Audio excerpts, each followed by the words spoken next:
opening keynote of the symposium is someone who is helping redefine the future of decision-making. Roger Kirkness is CEO and co-founder of Convictional, Inc., on a mission to reinvent business operations with pro-human AI. He led the founder sales stage, working with early customers, and now leading a 12-person team with a $28 million USD in funding. Roger is also currently writing and co-authoring a book with Wharton AI director Stefano Puntoni, and two others about the decision context problem in business: misalignments between organizational goals, knowledge, and decision-making processes. Prior to this role, Roger founded Modern Dropship and grew it to a company of 70-plus people. And he was recognized in Forbes 30 Under 30 in 2023 for the impact of Modern Dropship and Convictional in Toronto tech. Roger has been married to his wife Jessica for 8 years, is father to 2 boys, and resides in Waterloo. Please help me welcome Roger Kirkness.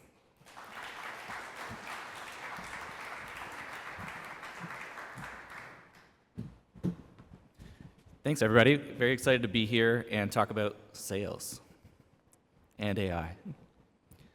Like many of you, my career started with a dream and a well-placed cold email.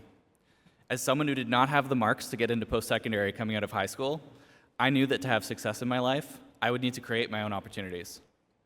I cold emailed the head office of a retailer named GNC and ended up convincing them to hire me as an unpaid intern.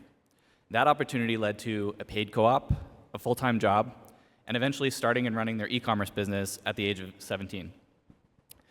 None of that would have happened had I not sent that cold email, which is a skill that I learned from my mom, who is a career salesperson and who herself did not finish post-secondary education. I've been a believer in sales as an equalizer of opportunity since before I even realized that's what it could be.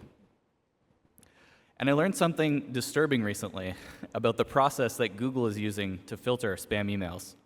While it's a mystical process, I read an article by someone in the know that they can now simply instruct the LLM spam filter as follows: for any emails trying to sell the user something, archive them. Few technical blog posts that I've read have had such a bone-chilling effect of my perception of technology in the world than the obsolescence of cold emailing.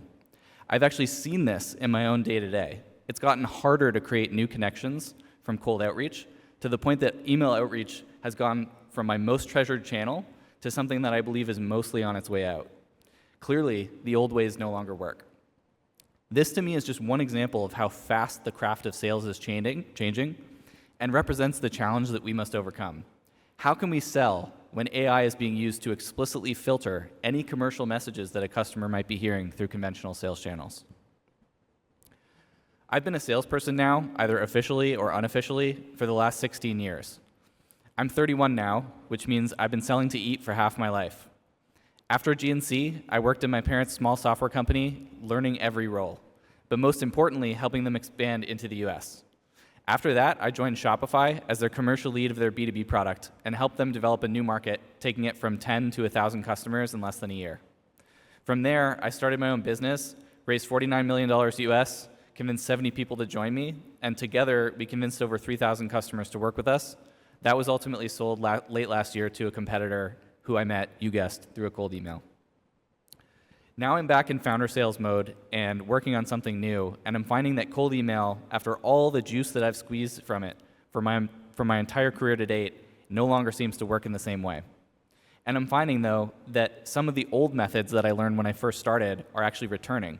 And that's really the basis of what I want to talk about today. What's old is new, and what worked last year doesn't anymore. I think there's some lessons that I learned selling ERP and convincing people to hire me as a teenager post-2008 that can be applied directly to what's going on now. I'm going to walk through those ideas in this talk to give you a sense of things that we can all do and try to be more effective at the craft of sales, whether it's our explicitly stated profession or not. In my talk today, I'm going to start by covering my observation that sales has become so noisy that even understanding and making sense of trends is starting to become challenging. I'll try to define the problems that I believe are leading to the failure of so many sales methods that were recently effective. I'll talk about the impact that AI is having on sales, but also my firsthand experience selling AI software. and I'll propose some things that we can do to solve for the hardest problems that exist in the economy right now, with an emphasis on helping your customer find signal by helping salespeople to architect trust. I'm hoping that the talk ends up being useful in your work developing the next generation of salespeople. First of all, before I even talk about the problem and why traditional sales seems to be failing, I want to talk about how strange a moment that we're in right now. Our brains really want there to be one narrative about what's going on. Things are good or things are bad. And I think the reality of the moment is that things are actually very mixed, and the signals are confusing and they're hard to parse from the noise. There are really good and really bad things going on right now, and I think being aware of both and what they might indicate about the future helps us to make sense of the problem and come up with good solutions. Buyers are the independent variable, and they've changed drastically in the time since COVID, while sales education has remained more focused on tactics. Digital overwhelm is creating a renewed desire for human connection, and there really isn't more calendar time available to spend on engaging with cold emails and social media, regardless of the quality. The easiest way to understand the problem is simply to recognize that buyers are overwhelmed. I started to notice the reduction in effectiveness of outbound email sometime last year, but I found some data that confirmed what we're experiencing. Outbound response rates are down 72% since last spring. And as a CEO, even though my company is small, I'm a magnet for outbound, and I can say that it's as much due to the volume increase as it is due to a decline in relevance. There's just so much noise, so many LinkedIn messages, and so many cold emails. I lose track of even conversations that I want to have and things that seem immediately relevant because of the volume of text that my brain is processing. And I'm foreshadowing here, but one of the ways that I've dealt with that is by focusing on the circle of people that I've worked with for a long time and letting those people's opinion influence how I spend time. Put another way, the more noise there is, the more valuable trust is relative to other forms of persuasion. I want to share a few examples here where there are new opportunities for salespeople that directly address the overwhelm that buyers are experiencing. The first example I want to share is travel agents. I remember when I was a kid walking through the mall, where banks now exist right inside the doors, there were rooms full of well-dressed salespeople sitting at desks and ready to help people book trips and vacations. As the internet became more widely adopted, travel agents struggled as people had the option to do their own research through travel websites. The commissions that the agents were taking could be passed on to consumers, and travel agents fell victim to classic disruptive innovation. Recently, something interesting has been happening with Gen Z, which is the return of a variation of travel agent. A mix of travel influencers and informal travel experts have started to re-intermediate travel. The overwhelm that people feel when they pull up a travel website with 1,200 destination options is addressed by both parasocial and real in-person relationships where like-minded and experienced travelers make curated recommendations. These travel agents are still enabled by tools, so they can create rich multimedia presentations about recommended destinations that make people feel like they're experiencing something luxurious and skipping the overwhelming process of booking trips directly. Travel agents are returning by making use of the digital tools that saw their initial disruption on behalf of customers and providing expert opinion and adding trust to the process of booking travel. AI disruption does not mean there will not be people in the loop. It means that the role people have will shift from consideration work, like searching, to judgment work, like recommending the best 1 to 2 options to support a given traveler's goals. That process will be supported by AI, but communicated by people. Being a travel influencer or a travel expert is actually booming right now, cutting against any narrative that might imply that it's in decline. Another example of this effect is with hiring plans at Salesforce. Salesforce is the single company on earth with the largest investment in B2B sales and marketing. Its sales team is the largest B2B sales team by a lot, far exceeding other Fortune 500 enterprise software companies, let alone others. As AI has been progressing, one might imagine induced demand for the AI researchers and the software engineers that build it, but those are the people that AI has been accelerating the most. As the R&D functions are accelerated, you end up with a different kind of problem, which is the need to make sense of all the things that you're building. The faster the software team goes, the more people you need in the field educating customers. Salesforce has continued to accelerate its hiring plans for new salespeople, originally going to be 1,000 people this year, all in sales. They've since doubled it to 2,000 people. And all of those people will be in sales. I saw they actually revised this since I made my notes, still hiring 2,000 salespeople and pulling back in every other area. These people are not just sending more cold emails, but actually getting into the field to help customers understand what's possible. It is a shift back to in-person field sales, consultative, and focused on overcoming the overwhelm and trust gap that customers are feeling. AI companies are actually all currently hiring in sales roles, from OpenAI to Anthropic, Palantir, Salesforce, and others. The more they accelerate, the higher the percentage of their payroll is going into partnerships and sales. And this may not remain true forever, but at this point, it seems like a clear indication that AI is leading to a creation of sales roles at the companies centrally responsible for commercializing it. These are high-paying roles focused on helping buyers of AI software overcome their overwhelm and build trust. And this example, again, goes against the narrative that AI is a negative trend for sales employment. If you go on OpenAI's career page, I checked yesterday just to make sure, the most frequently hired job title is account director. It's mostly sales roles that are posted. As you can see, while there are indications that forms of traditional sales could be in decline, there are also indications that old-school consultative selling remains relevant even directly at companies enabled by AI. There is simply a lot of noise acting on our ability to help guide people to where opportunities are. Now that we've talked about how noisy it is right now and that there are both good and bad things going on, I want to get more specific about defining the problem that we're trying to solve. Without a clear definition of what the problems are, it would be hard to make sense of and explore possible solutions. From what I can tell, there are clear problems in B2B right now, as revealed by the results people are getting, that can be broken down as follows. First of all, we have the gap in relevance between the salespeople we have and the ones that buyers want. This leads to buyers going direct, even where it is not their preference, to other purchasing tools that they have available.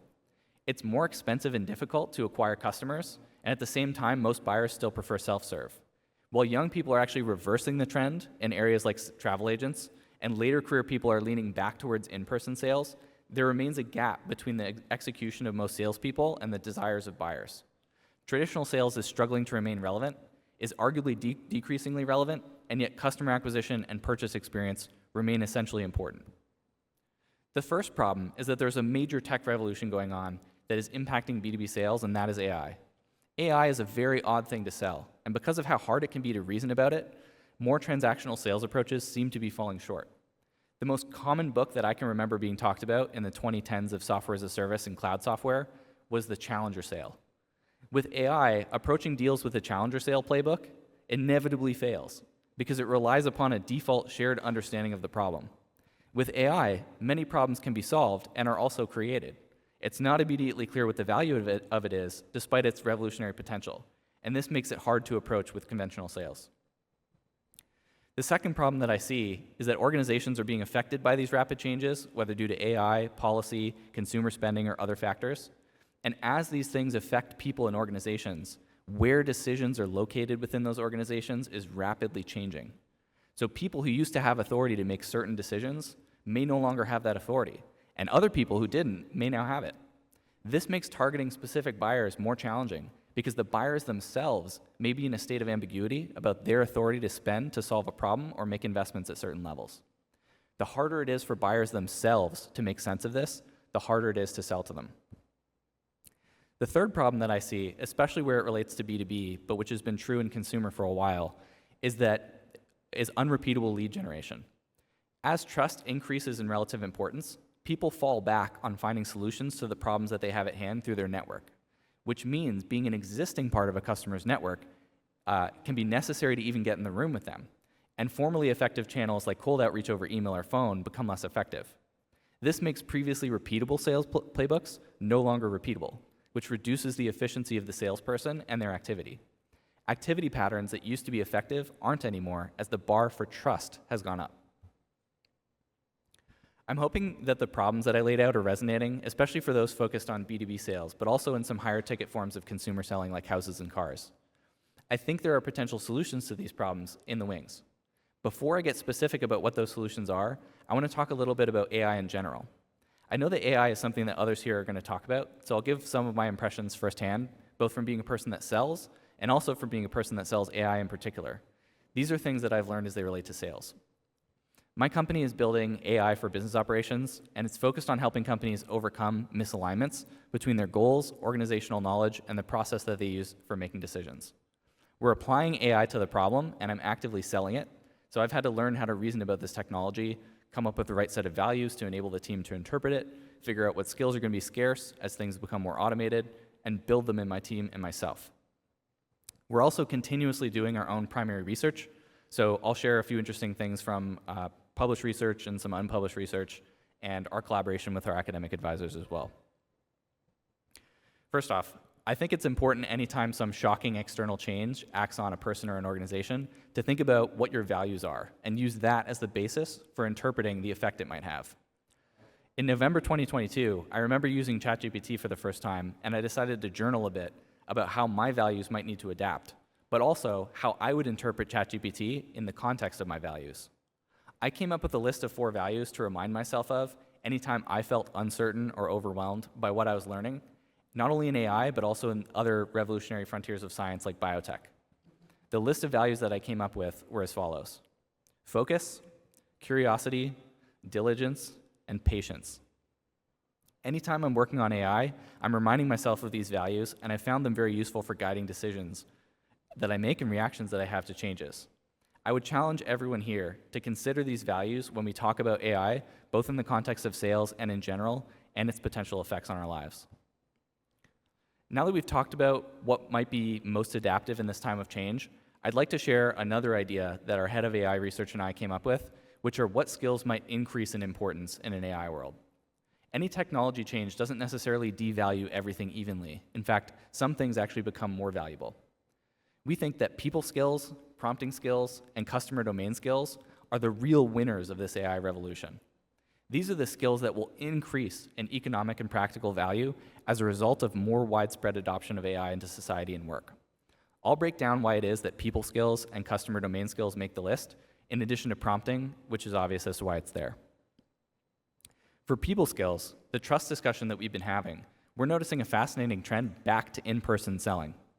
I'll talk a bit more about that later, but the general idea is that you'll spend less time working directly on a computer on things and more time working with people while the computer performs the doing work. This might include discussions about what to set in motion, which customers to serve, things like product strategy and customer development. These become a greater occupation of people's time.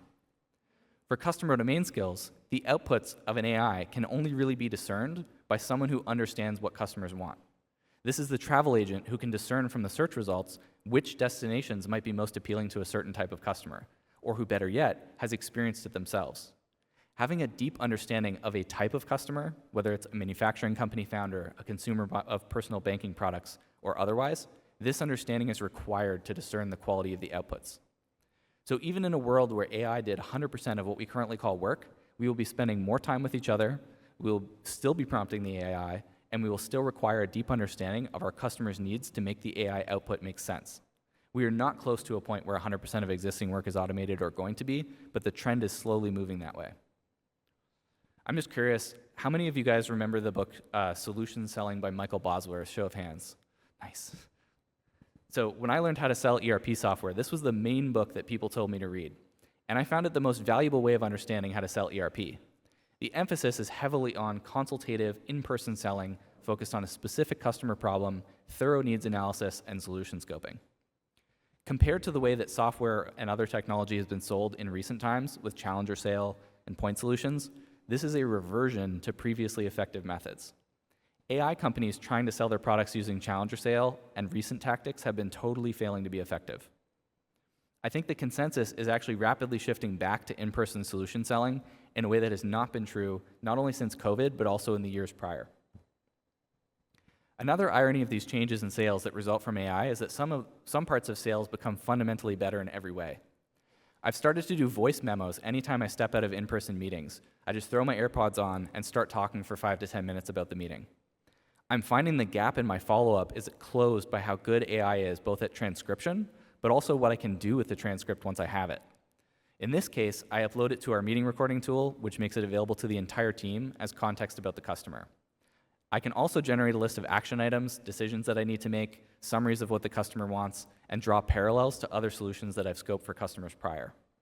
I've used the voice memo as the basis for an entire long-form proposal document, and once stitched together with other context from my organization, it ended up being pretty compelling.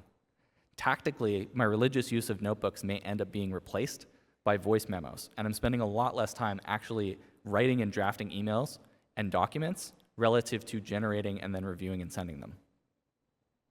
There are many other tools out there that can accelerate each part of the traditional sales process as well. People need an understanding of what's possible, and because of the flexibility of the technology, it can be hard to know where to start. I spoke to the chief revenue officer of a software company with about 50 million in recurring revenue about what tools they are using a month ago, and he ran me through the list. So his team is using ChatGPT Deep Research for prospecting and meeting prep about the people and the companies that they're meeting. They use a tool called Gong for recording meetings with customers, taking down action items for later follow-up.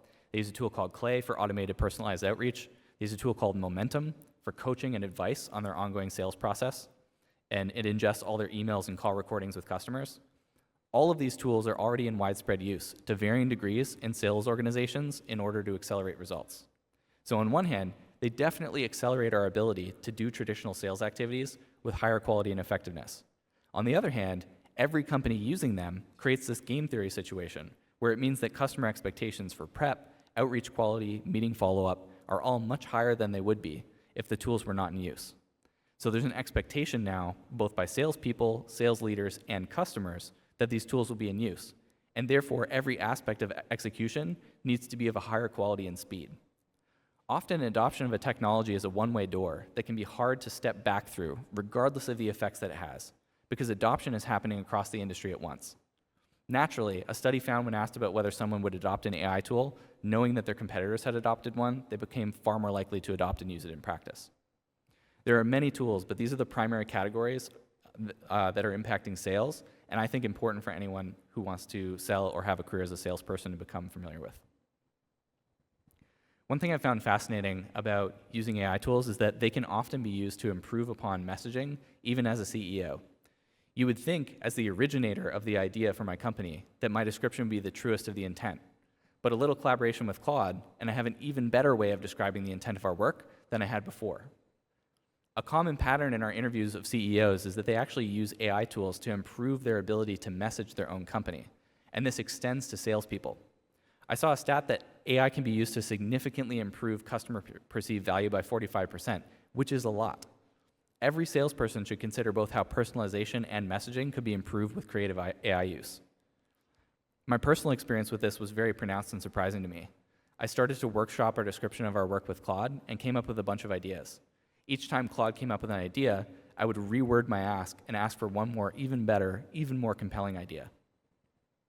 I then did a blind survey of our team to compare which one they preferred, and I was amazed that my version of our messaging ranked last out of 10 ideas. And the few top ideas ended up being a far more compelling way to describe our work than any that our team had come up with so far. And I've been selling for 16 years, but this AI is already far better than me at messaging my own products.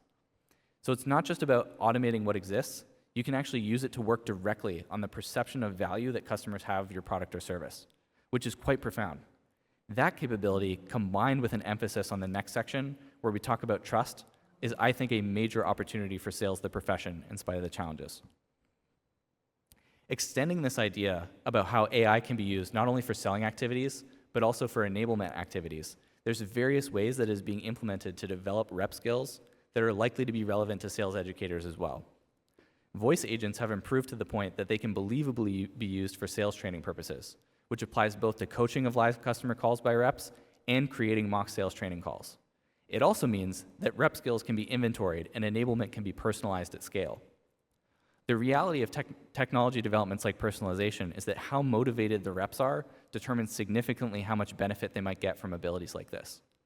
Having people that know how to employ the enablement tool is going to be a major factor in how effective it ends up being in sales teams for people that are in quota-carrying roles. I predict that sales enablement humans will end up being a larger and better funded team of people than they are today, implementing and realizing the benefits of tools like these ones. I want to talk a little bit about how AI is being rolled out at organizations right now. This might include post-secondary institutions, and it most definitely includes nonprofits and businesses. This is our opinionated framework for how adoption is happening at companies. So starting on the left with single-player use, and over time as the effects of AI change and more things are affected, moving towards the right. The general summary would be that on the left you have single-player AI, which is what we do when we use ChatGPT for ourselves to accelerate the task at hand. This is good, but its impact on organizations as a whole is limited. It's overall less disruptive to the way things are. This could be helping with writing email copy, marketing copy, writing LinkedIn posts, and so on. Most people are already at this level of AI adoption, especially on the younger end of the spectrum. These capabilities can accelerate work, provided the current definition of what work is. As you move left, more things become automated, and the effects of that are felt on the organization as a whole. Fewer people can do more meaningful work, more complexity can be managed, and things that used to be impossible become possible. And so people are spending time managing the work and less time actually doing it. In its fully realized form, which neither we nor any organization has yet reached, humans primarily serve to govern and make decisions about the purpose, values, customer domain, and so on of organizations, while the work is performed by collaborative agents. If we arrive there a week from now, it would be an economic disaster, but there's a lot of evidence suggesting it will take more like a decade or two. It's important to understand where your organization is at on this model, but also from a sales perspective, important to understand where your customers are at, in particular in B2B. I can email this after, there's a lot under this in our research. So I'll share a few other pieces of research that we've done. Some of this is published, some is not, and then talk about how it applies to sales. So this is a summary, pretty legible. This is a summary of some research that we've done, and this is something that until recently, when we published our research, had never been analyzed to the degree that it was by our team. So what you're seeing is a table of knowledge topics in a company. And the company is the company itself. The others are named knowledge entities, like people in the company, the customers, descriptions of the market, and so on. The first column shows you how much entropy there is in that area, which is another word for how diffuse the knowledge is. For entities like people, as in the people in the business, the knowledge and facts about them are highly distributed around the company. And it's hard for AI to make sense of and give great answers for questions like, what type of person is Steve on my team? Because facts about people are much harder to put into words, and those words are spread out all around your company. That means that people who have a great understanding of people will continue to have the edge on AI as it takes in more and more knowledge, because the knowledge about people is so diffuse and hard to put into words. At the same time, some of the topics that you see with lower scores, like information about the market, the location of a business, processes in the business, these topics are easier for the AI to make sense of. That means that knowledge about these things are less likely to be enduringly valuable as AI gets its arms around those topics. It's easier to inject context about them into the AI and for the AI to be able to speak intelligently about them, which maybe means less valuable for that knowledge to come from people. So I think this could affect the expertise that salespeople bring to the table, and I think it reinforces the idea that emotional intelligence is important in light of AI progress. Here's another study. My notes say we published it, we haven't yet. It's about the effect that agentic AI might have on work. The reality is that a lot of so-called doing work is going to be automated in the coming decade. I've put forward a case for why we should preserve human judgment and governance in the world. I think that remains essential. But as AI systems themselves become more trustworthy, inevitably we are going to delegate more tasks to them, while people focus on the things that I laid out before, like in-person meetings and making decisions. What you're seeing are some scenarios, but there are many possible scenarios around how much trust we can place in AI systems against their adoption. The yellow line shows the number of so-called AI agents relative to the number of people in human organizations. Again, it doesn't mean as the black line goes down that all work is done by AI, but rather that there are tons of AI agents acting in addition to the people. And the constraining factor in our model is trust. The constraining factor for our ability to adopt these technologies more is how much we can trust the tools, and that is a scarcity of trust. So another way to look at that is we're moving from a world where intelligence is scarce to a world where trust is scarce. Progress is no longer going to be constrained by the amount of applied intelligence, but by the amount of trust that people have for and within organizations. All right, so we've talked about the noise in sales right now and the problems that it's leading to. We talked about AI in general terms, both practically in the tools that are being used and more theoretically in the research that we and others have been doing to try and predict where things might go from here. Now I want to talk about trust, both theory and practice, and get to the heart of how an emphasis and a focus on it will lead to better results. It's a recurring topic in sales to talk about trust, but how it is employed is changing. My assertion is that we are now operating in a world where trust is more scarce than intelligence. That means tactically in sales, there's going to be a shift towards things that solve for trust.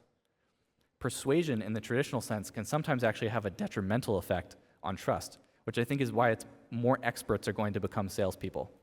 So the first trend is that there will be a pull for human expertise, and I'll share examples of that in a moment, rather than a push from salespeople using persuasion to value sell an expertise-based product. Likewise, proof that one is an expert and is trustworthy becomes more important. Proxies for trust, like professional accreditation, actually increase in relative value because humans can use those to discern what signals they should be paying attention to in the market. That means that selling will rely heavily on objective proof of expertise, more so than value. How that expertise is applied will be situational, which is why I think we'll move from more transactional selling, like challenger sale, to consultative selling, like solution selling. Anytime there's a big change to how products are taken to market, people can choose to engage in the customer development process. Customer development is the act that entrepreneurs do when they are first creating a business, where the first act is actually to create a customer. I've given various talks on customer development, and it's an area where I think I have quite a bit of both applied experience and theoretical knowledge to offer. So I'll give a mini version of my customer development talk here, and anyone with questions is welcome to email me, and I'll share the longer version with you for reuse as helpful. The gist of it is that I break customer development down into 4 steps: domain choosing, finding problem relevance, finding solution relevance, and finding distribution fit. By the time you've completed all 4 of these steps, you have product market fit, and you're ready to focus on more executional and scaling related concerns. Domain choosing comes down to choosing the right definition of a customer to inform the other steps. This could be a specific market, size of company, economic buyer persona, or other elements that define a customer or a company. Anyone selling generalized solutions as a salesperson might actually be pivoting around multiple customer domains. So it's important that people step into sales roles with this skill set already. Once you have a domain, you need to find a relevant problem, which generally comes down to having a hypothesis about a problem that you stress test with customers. Cold email is generally a good way to test problem relevance because how well a cold email converts tells you how relevant the problem is as perceived by your chosen customer. You can do the same thing on social media, which is also what I'd recommend if you're selling a consumer product. Real problems people are having will result in pull towards you. The third step, solution relevance, is a separate question handled after. You can tell you have a relevant solution because people start to ask logistical questions about it, like pricing, availability, packaging, and so on. If you're able to get meetings with customers, but not able to convert them into deals, it might mean your solution has fallen out of relevance. And when big things change in the market, that often leads to a reduction in solution relevance, even if the problem is as relevant as ever. Finally, once your solution is relevant and people are asking about availability, pricing, and so on, it's time to be more thoughtful about backing into what the right go-to-market strategy would be, which is basically the most efficient way to convert your chosen customer into a paying customer, knowing your product and solution are relevant. As much as this is conceptually a fairly simple thing, a lot of people don't have the skills to locate where they are in this progression, or the skills to overcome if they're blocked on each of these steps.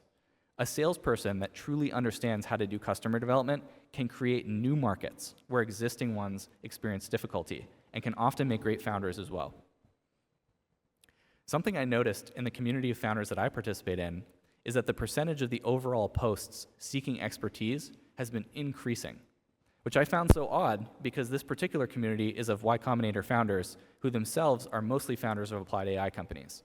Put another way, the people on Earth most qualified to apply AI to things are increasingly seeking expert opinions instead of AI opinions.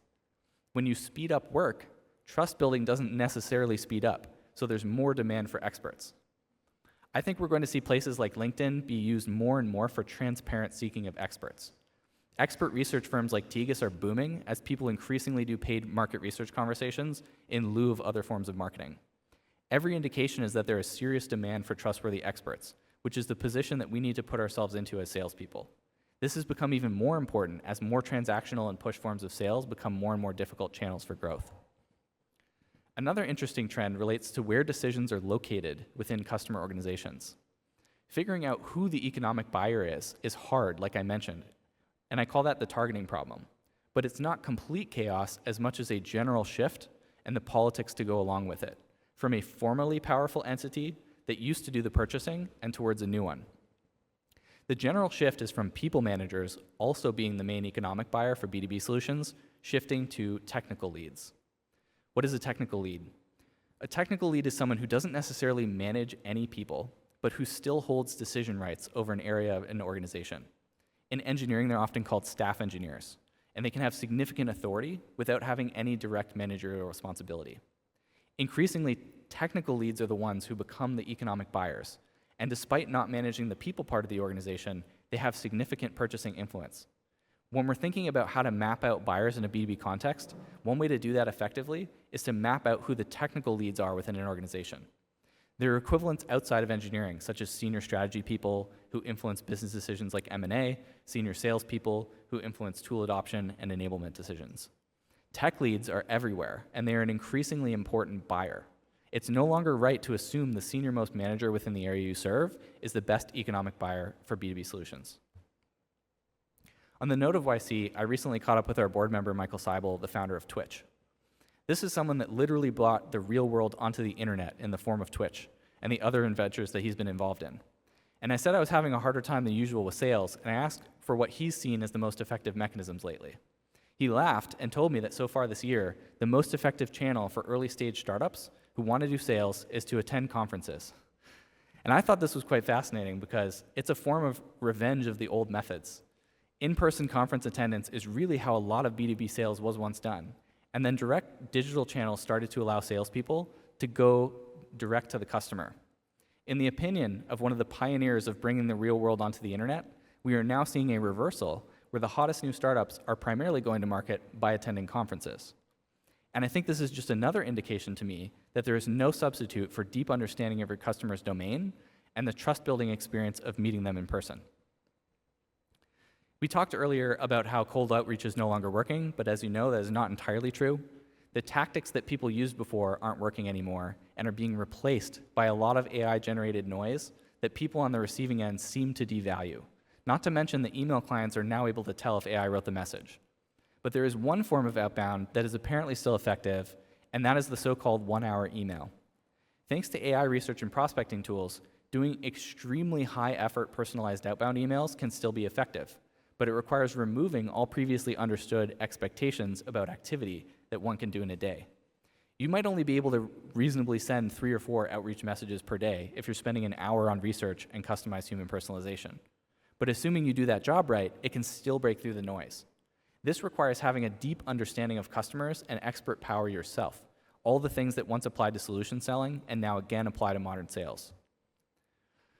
Something I admire about IBM is that they truly understand how to play the game in enterprise B2B sales, and they often look to meta problems to solve on behalf of customers. They noticed that their large enterprise customers were struggling to get ROI from AI investments despite having clear goals and the ability to fund related initiatives. So they evolved their services offering to actually focus on being the trusted advisor to companies about AI adoption. And so IBM will provide advice on how to implement their competitor's product, which means companies are promiscuous and experimental with the solutions themselves, but more enduringly partnered with IBM for the advice on how to do it. I think that's a good example of solving for the inherent customer barrier to purchasing, which is actually trust, and not the capabilities or return on investment of the solutions themselves. Customers pay them to bring their products to market, and even if they don't win a given deal, they're getting paid to advise on how to implement the competitor's product. I think that's really smart. Our job shouldn't be to teach students to compete with AI, it's to teach them to collaborate with it. The future belongs to those that can bring humanity to technology, not those who try to make technology replace humanity. There will always be opportunities for people who create trust where it wouldn't have otherwise existed. For anyone interested, I've shared the slides of my talk in PDF form with the organizers to forward to anyone that wants to review anything I shared. And I'm happy to answer any question we don't have time to talk about now at the break or over email on the slide. I also included the prompt that I used to make all those woodcut lithography illustrations. It was just a fun way to add visual aids to the slides, so included that as well. Thanks for listening. I'll now take questions.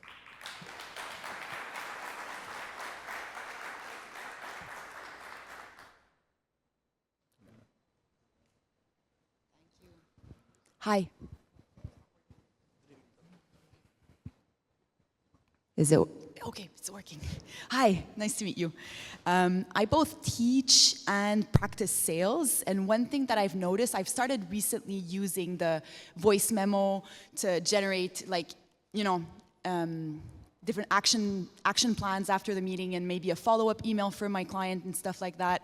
And I feel like there's still, especially in education, shame in using AI to do those things.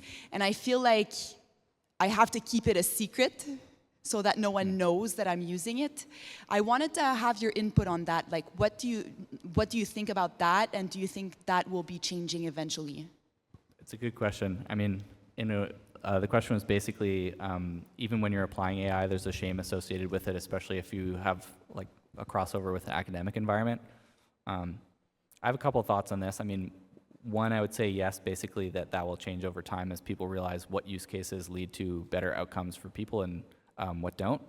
I would say also that any technology with this level of power can be used to do things that are not going to actually improve your results in the long run. And like in an education context, I just believe that it can be applied to accelerate learning and personalize it, but also to basically provide a crutch that makes it hard for people to learn organically. So I would say it comes down to how it's used, but the trust thing is changing.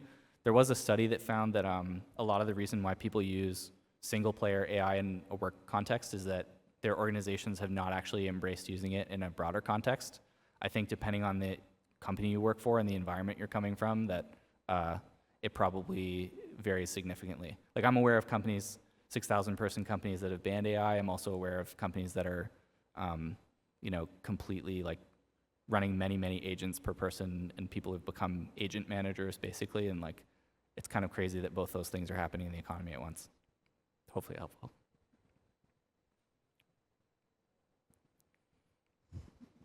Hello. Okay, hi. Saman from Fanshawe College. Thank you so much for your talk. I had a quick question, just especially regarding your presentation, because you talked a lot about customer domain and understanding your customers. And I feel like there's becoming more of an overlap between marketing and sales more and more. And I'm just curious, in terms of your perspective, do you think that these two functions are truly blending together now, or are they going to still stay separate in terms of, you know, in the past, having really operational silos in organizations? And my second question also is, you talked a lot about lead demand generation, and that's becoming a challenge. And I'd be curious to know what other ways can we create better leads in terms of organizations, and how do we foster that trust? I'm really interested to know. Sure. So 2 questions. One, observations about the extent to which sales and marketing are kind of converging with each other. And then 2, just kind of tactical ideas around lead generation. So on the first question, if I go, where's this one? Back. All right. I mean, maybe it's not that legible from where you're sitting, but so the one on the left, that's individual adoption, and you can see that there's like a CEO attitude, tone kind of that affects the organization. As you move into level 2, that's adoption within functions. So people are thinking about, how do I accelerate the outcomes of my function? Like, sales is recording its calls, and then other people are using that for enablement. Marketing might be making use of that data, but they're not doing it in one place. When you get to the 3rd level, that's where I think companies are actually starting to break down function silos, because both of those functions need each other's context to understand what's actually going on. So sales needs to be able to make use of context from marketing in real time, and the other way around. And so really, they should ideally be making use of the same context. I'm not sure the job role, like, I think the job roles will still be specialized, but I think like where it goes is you both have access to the same global state context about customers. I would argue you want, you know, engineering to have all the call recordings and be able to access it and so on, but they might not be users in Salesforce. Like, companies are all kind of wrestling with that. But yeah, the customer is like the independent variable. Everyone in the company needs to be able to query into the context of it, and definitely sales and marketing should be working from the same set of facts, which I think is inevitable, just often has barriers today. Depends on the leaders as well. Second question around lead gen tactics. I feel like that's a good topic to talk about at tables also, but I would say one thing that I've noticed, which actually goes against my nature, but it's like the founder or the CEO or like the senior leaders of organizations tend to have a lot of expert power. That's probably what got them there in the first place. doing way more on social media, so there's like expert pull from those people, seems to work way better than some of the other tactics. So I used to have no LinkedIn presence at all. I would just send cold emails, and this worked for me for a long time. Now my team is actually doing a lot of stuff on LinkedIn on my profile, and for whatever reason, when the connection invite comes from me versus like our marketing person, it has a hugely different effect on the lead gen. So it's like maybe just take a lot of the marketing and sales efforts that are happening on individual people's profile, focus that on the people that have the expert power to start conversations. I think like consulting firms are really good at doing that. Hopefully helpful. Sorry, I didn't want to interrupt anybody. So a visitor from the States, I work for Fastenal in the recruiting realm, so I work with a lot of schools that are implementing AI and working with students and trying to figure out how to best help them figure out AI. So kind of a two-part question. How do we, or your thoughts on students using it as a tool but not the only crutch, and getting that in so when they go into their customers, they can have those skills and that background, but then from that, how to discern, because as you said, the experts, reaching out to experts is needed for that trust. How do you help the students discern who's an expert and who is actually an AI bot sharing that information? Good question. So first question was tactics around how to actually use AI in a positive some way in education context. The second question was how to build trust, especially if you're a student. So yeah, I mean, first question, basically all the same things that apply to all the same things that I guess apply to learning apply in the context of AI as well. I would argue AI is actually a more important technology for the educator than people currently think, and a less important technology for the student than they currently think. Like I would probably have the educator do a lot of building content with the AI. Kind of a sidebar, but my wife has a master's in education. We homeschool our kids. She's building these units and workshops and stuff with Claude, but our kids aren't interacting with the AI directly really at all. So yeah, I would say I would encourage more adoption among the educators and less among the students. I'm not sure. I think right now it's more like the traditional kind of methods of assessment and stuff combined with the students making heavy use of AI. I'm not convinced that's better. Sorry, the second part of the question was around like expert power for the students. So one idea I had for this is like, I think if you deduplicate a lot of the things that AI can do and can't do and like think really far out into the future, it's like, what is sort of the economic maximal type of education? I think there's like a component of it that is engineering based, and there's a component of it that is philosophy, and there's lots of tactics under that. So if I were thinking about sales education, I would think about like, is there a way to build people that have some kind of like technical understanding in addition to sales? Like really everyone that graduates should have sales education, but it might be beneficial if they had some form of technical education as well combined. Like a lot of these roles, for example, that are open at OpenAI, they're hiring engineers as salespeople. They're not coding, but they understand like how it would be implemented. That's just one example that I feel like applies across the board. So yeah, it'd be like, help educate them on being an actual expert in the field that they're in, the customer domain they're working in. If it's healthcare, they have a bio degree and so on, but they also have an understanding of fundamentals of sales. Just my biased take. Yeah. Any other questions? Hi, this is James from George Brown College. I have two questions. One is, you mentioned about voice agents for role playing. We do a lot of that in our classroom. Is there any specific app or AI application you would recommend? That's one. I mean, I'm like a sales team of one right now, so I'm not familiar with really any specifics. I know the company I talked to, like interviewed prior to this, just to get some ideas for tools, use Momentum, which takes in all of their customer calls. And it's like, it's quite interesting because then they can kind of role play specific customer situations. So it kind of combines the general agent with like, here's the actual calls that they have. And sorry, what was the second part? The second question is this. My students have access to Microsoft suites of, so when you go into the email, the AI kicks in, and I get all these emails from all my students that start this way. I trust you're doing well, period. And then whatever they want to say. So I go to class and I go, it's really interesting because I get these emails with the same first line. So therefore, when I use my email, I get the same thing when I send you an email. So my question is on trust.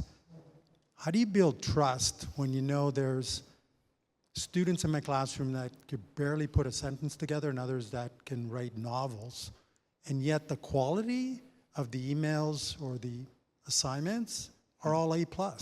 And I'm sitting there and a lot of profs are going, where's the trust? Like, where's the authenticity? How do you manage AI as a tool? And what you were talking about previously, the 1 hour email, like, what advice would you give for future leaders, future students? I mean, I think AI uses a lot of like M dashes too, like the double dash. It's like, what's going on with the M dashes? I don't know, this is evolving so quickly. I mean, one thing I've noticed, there's a few people that I notice stylistically write in lowercase, and it's not AI because it's like not grammatically correct, but also somehow endearing and emotional in an emotional way. Like romanticism came out of the Industrial Revolution. I kind of think there'll be like an element of that too, which is just, people will get just like more, like they'll just add more humanity and flair. There'll be misspellings. There'll be like, it could be edgier. It could be like, longer. I think I'm getting the 1 minute warning, but I'm happy to keep talking about it. That'd be my general thought, would just be radically similar to how you would act in person. The other thing would be like, I think people are actually really good at taking perspective if you put it in perspective. So like when you get emails that are clearly AI written, what do you do? And they're like, oh, like it kind of worked both ways. I think I'll hand it over to Patrick.